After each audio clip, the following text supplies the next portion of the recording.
അതിന്റെ side taxi സ്റ്റാൻഡിന്റെ സൈഡിലായിട്ട് നീളത്തിലൊരു സ്ഥലം നമുക്ക് മാത്രമുള്ള സ്ഥലം അവിടെ ഉണ്ടോ?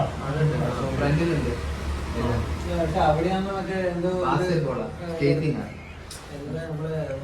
എക്സിബിഷൻ അതിന്റെ ബാക്കിലല്ലേ ഇവിടെ ഒരു നെറ്റ് ഒരു ഫെൻസിങ് ഉണ്ട്. നമുക്ക് ഒഫീഷ്യലായിട്ട് എന്താണ് മുനിസിപ്പാലിറ്റി ഒന്ന് അപ്രോച്ച് ചെയ്തുകൂടാ എന്നുള്ളതാണ്. നമ്മളൊരു ലെറ്റർ ഹെഡിൽ ആപ്ലിക്കേഷൻ ചെയ്തിട്ട് നമുക്ക് പല കാര്യങ്ങളും ചെയ്യാൻ പറ്റും.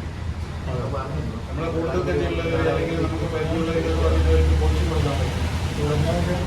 ഇവിടെ ഇഷ്ടമായ സ്കൂളുകളുണ്ട്. പ്ലസ് ടു നമ്മൾ പോയി നമുക്ക് ഇഷ്ടമായ സ്കൂളുകളുണ്ട്. കോളേജ് അവിടെയുള്ള കുട്ടികൾ കളിക്കണമെങ്കിൽ ലീഗ് മാച്ചിൽ കളിക്കണമെങ്കിൽ അവർക്ക് രഞ്ജിന്റെ പേരിൽ നല്ല പ്ലേസിൽ നമുക്ക് കളിപ്പിക്കാൻ പറ്റും. അപ്പോൾ അതിൽ നല്ലൊരു ഗുണമാണ്. നമ്മളെ കോൺടാക്ട്സിൽ വരുന്ന ഡിസ്ട്രിക്ട് ലെവലിലോ സ്റ്റേറ്റ് ലെവലിലുള്ള കോച്ചസ് നമുക്ക് കൊണ്ടുവരാൻ പറ്റും. കോച്ചിങ് ക്യാമ്പുകൾ സംഘടിപ്പിക്കാൻ പറ്റും. സമൂഹത്തിനായിട്ട് നമുക്ക് കുറേ കാര്യങ്ങളെ പറ്റും. അത് നമ്മൾ കൺവിൻസ് ചെയ്യുകയാണെങ്കിൽ പക്ഷേ അവർ നമുക്ക് ഇതിനുള്ള സൗകര്യം ചെയ്തു തരും. കുട്ടികൾക്ക് ഇങ്ങനെ ബാക്ക്ഗ്രൗണ്ട് കിട്ടാന്ന് പറയുന്നത് വലിയൊരു കാര്യമാണ്. ഇപ്പോൾ നമുക്ക് 12,000 പൊതു ഗ്രൗണ്ടായിരുന്നു കഴിഞ്ഞാൽ രാവിലെ വൈകുന്നേരം ഫുട്ബോളും ക്രിക്കറ്റും എല്ലാം കളിച്ചിരുന്ന അവിടെയാണ്. ഇപ്പൊ ഇനിയിപ്പോ ഇക്കൊല്ലം ലീഗില്ല അല്ലെ? ഇനിയിപ്പോലെ ലീഗ് ഉണ്ടാവില്ല എന്ന് തോന്നുന്നു അല്ലേ? അതല്ലേ ഇപ്പം പറഞ്ഞ ചേട്ടാ. അപ്പൊ ലീഗ് ഇല്ലെങ്കിൽ ഇനിയിപ്പോ മഴയായി. ഓക്കെ, അപ്പൊ അതിന്റെ ഉള്ളിൽ നമ്മൾ ഈ അടുത്ത സെപ്റ്റംബറിലാവുമ്പോൾക്ക് ആൾക്കാരോട് സംസാരിച്ചിട്ട് ഒന്ന് റെഡിയാക്കുന്ന വിധത്തിലൊന്ന് അതിപ്പോ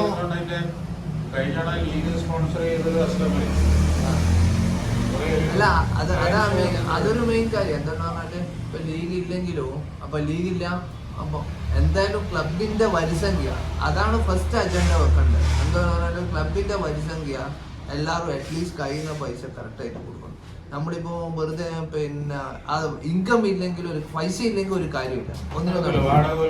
ഒരു വാടക പോലും കൊടുക്കാനോ പൈസ ഉണ്ടാവില്ല. അപ്പം വരിസംഖ്യ 1 year വരിസംഖ്യ മാസം 500 രൂപ അതുവരെ കൊടുക്കാൻ പറ്റൂലെങ്കിലും 500 രൂപ ഇല്ലെങ്കിലും അറ്റ്ലീസ്റ്റ് തരാൻ പറ്റുന്ന ആൾക്ക്, തീരെ തരാൻ പറ്റാത്ത ആൾക്ക് മാസം ഒരു 250 രൂപയായിരുന്നു സാരമില്ല. ഓക്കെ, തീരെ തരാൻ പറ്റാത്ത തീരെ തരാൻ പറ്റാത്ത ആൾക്ക് ജനറൽ ബോഡിയിലാണ് നമ്മൾ കണക്കാതിരിപ്പിക്കാറ്. എന്നാലും ഇപ്പോഴും മുന്നേ സരിയാറിന്റെ വൈഫിന്റെ അക്കൗണ്ടിലൊക്കെ അത് മാറ്റിയോ? ഇല്ല, ഇനിയിപ്പോ അതൊന്നും ഇപ്പൊ കുറച്ച് ആൾക്കാരല്ലേ ഉള്ളൂ. ആകെ 25 ആൾ സാധനവും 22 ആൾക്കാർ പൈസ തരും. ഓക്കെ, അതായത് 1.25 ലക്ഷം രൂപ മാക്സിമം കിട്ടുക. ഓക്കെ, അതില്ലാണ്ട് ഇനിയിപ്പോ തീരെ പൈസ തരാൻ പറ്റാത്ത ആൾക്കാർ ഒന്നെങ്കിലും പറയാ, അല്ലെങ്കിൽ ചെറിയ പൈസ എന്തെങ്കിലും കൊടുക്കുക.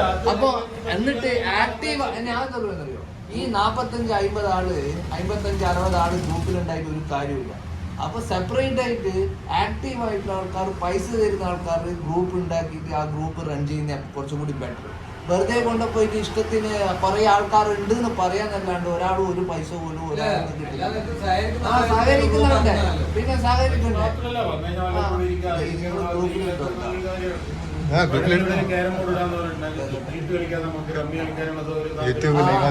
അതെ, കുറച്ച് ക്ലബിൽ കുറച്ച് ആക്ടിവിറ്റീസ് ആക്കുക. അതെ,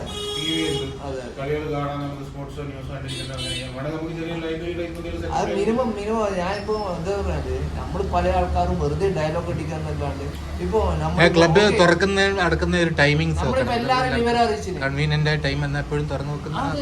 നമ്മൾ ഫിക്സ് ചെയ്ത് നമ്മൾ ഫിക്സ് ചെയ്തിട്ട് പിന്നെ ആരും വരാത്തോണ്ട് അയാൾ ഒരാളെ ഏൽപ്പിച്ചിന്. അയാൾ മാസം 1000 രൂപ കൊടുത്തിട്ട് എന്ന് തുടച്ചു കൂടി ഒരാളെ ഏൽപ്പിച്ചതാണ്. അപ്പൊ ആരും വരാത്തോണ്ടാ പിന്നെ തുറക്കാത്തത്. ഇപ്പൊ അവരെല്ലാരും വരുന്നുണ്ടെങ്കിൽ അത് തുറക്കാൻ റെഡിയാണ്. നെക്സ്റ്റ് വന്നു കഴിഞ്ഞാൽ പുതിയ ആൾക്കാർ, പുതിയ മെമ്പേഴ്സ് എല്ലാം വരും. അന്നേരം അതാണ് നെറ്റ്സ് ഇല്ലാതെ ക്രിക്കറ്റ് ക്ലബ്ബ് ഇവിടെ വന്നിട്ട് എന്ത് ചെയ്യാനെന്നുള്ള അതുകൊണ്ടാണ് പലരും വരാത്തത്.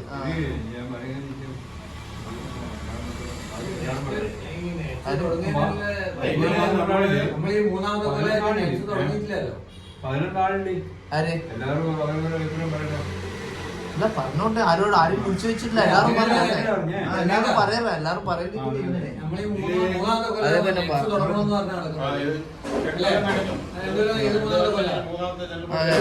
ഇതിന് അതിന് നമ്മളെ ഭാഗത്ത് എന്തെങ്കിലും സ്റ്റെപ്പ് ഉണ്ടായോ?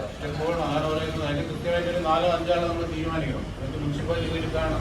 അതെ ഇത് നമ്മൾ എപ്പോഴും നമ്മൾ ചോദിച്ചിട്ടില്ല എന്നല്ല, ഉള്ളിലെ കൂടിയും മറ്റു പല വഴിയിലും ചോദിക്കാന്നല്ല, ഡയറക്റ്റ് ഇതൊരു എപ്പോഴും ചോദിക്കാം. നമ്മൾ ഒഫീഷ്യലി നമ്മൾ ലെറ്റർ ഹെഡില് നമുക്ക് ലെറ്റർ ഹെഡ് ഇല്ലേ കമ്പനി ക്ലബിന് ലെറ്റർ ഹെഡ് ഒരു സ്റ്റാമ്പും വേണം.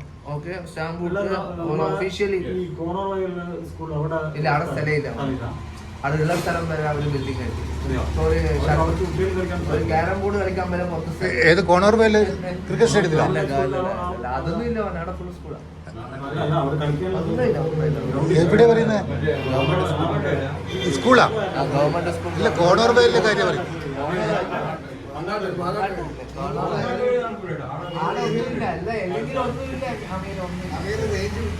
അമീർ 10 സ്കൂളിൽ പോയിന്. സ്കൂളിൽ പോയത് നമ്മളെ ഒരു ദിവസം പോയി. മാത്സ് പോയിട്ട് ഒരു എന്താ പറയാ 4 ചേരിടാൻ വരെ സ്ഥലമില്ല അവിടെ. ആ സ്കൂളിന്റെ പ്രശ്നം അടുത്ത സ്കൂളിൽ.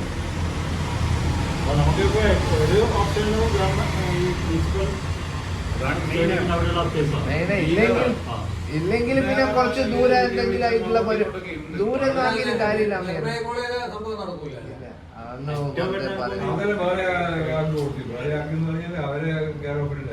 അല്ല, കൂത്തുപറമ്പ് ക്രിക്കറ്റ് സ്റ്റേഡിയത്തിൽ തന്നെ വേണം, എന്നാലേ പരസ്യം ഉണ്ടാവുള്ളൂ. ആൾക്കാർ കുട്ടികൾ വരണമെങ്കിൽ അത് എല്ലാവരും കാണുന്ന വിധത്തില്. അത് ഇടയ്ക്ക് സുധീഷ് സ്ഥലത്തിനാന്ന് പറഞ്ഞായിരുന്നു. പക്ഷെ അതിങ്ങനെ വളരെ സ്ലോപ്പാണ് ഒന്നാമത്തെ കാര്യം. രണ്ടാമതിൽ കുറെ വൃത്തി അത് ഇത് മരങ്ങളൊക്കെ ഉണ്ട്, അതൊക്കെ ക്ലീൻ ചെയ്തിട്ട്. പിന്നെ അത് കുറച്ച് ദൂരെയാ, എല്ലാവരും അവിടെ കളിക്കാനായിട്ട് പോകണം. ഇത് ടൗണിലാവുമ്പോൾ കുറെ ആൾ കാണാനാണ്. അപ്പൊ നമ്മളും പണ്ടങ്ങനെയല്ലേ കളിച്ചത്, കുറെ ദിവസം പോയിരിക്കും. നമ്മള് കുറെ ദിവസം പോയിരിക്കും, എന്നിട്ട് എല്ലാ ഗ്രൗണ്ടിലും അങ്ങനത്തെ കുറെ ആൾക്കാരുണ്ടാവും. കണ്ടിട്ട് വരുന്ന ആൾക്കാർ, നല്ല പ്ലേയേഴ്സ്, നല്ല ടാലന്റഡ് ആൾക്കാർ ഇഷ്ടം പോലെ ഉണ്ടാവും. നമ്മളിപ്പോ അങ്ങ് ദൂരെ വെച്ച് കഴിഞ്ഞാൽ കളിക്കാനായിട്ട് അല്ല, അത് മാച്ച് കളിക്കാൻ പിന്നെ അവിടെ പോവാം. അത് അവിടെ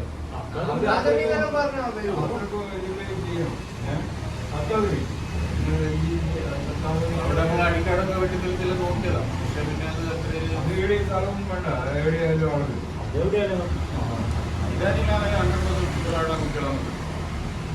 നമ്മളിപ്പോ എന്താ പറയുക, രാജ്യമൊക്കെ നമ്മള് ഒന്നിന്റെ ക്ലബിൽ ഫുൾ ആക്റ്റീവ് ആകുന്ന ആൾക്കാരാണ്. എല്ലാ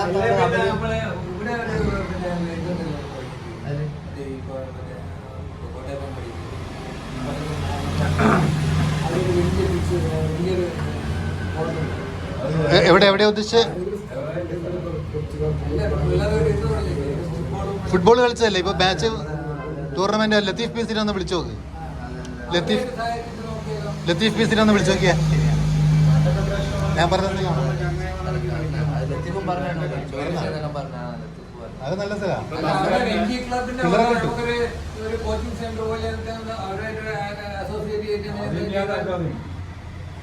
അതന്നെ കഴിഞ്ഞ ലീഗിന് മുമ്പ് നമുക്ക് ഒരു 2 മാസം നമ്മളെ ടീമിന്റെ മെമ്പേഴ്സ് എല്ലാവരും കൂടെ ഒരുമിച്ച് കളിക്കണമെന്ന് പറഞ്ഞിട്ട് നമുക്ക് സ്ഥലത്ത് ഒരാക്കി തരാൻ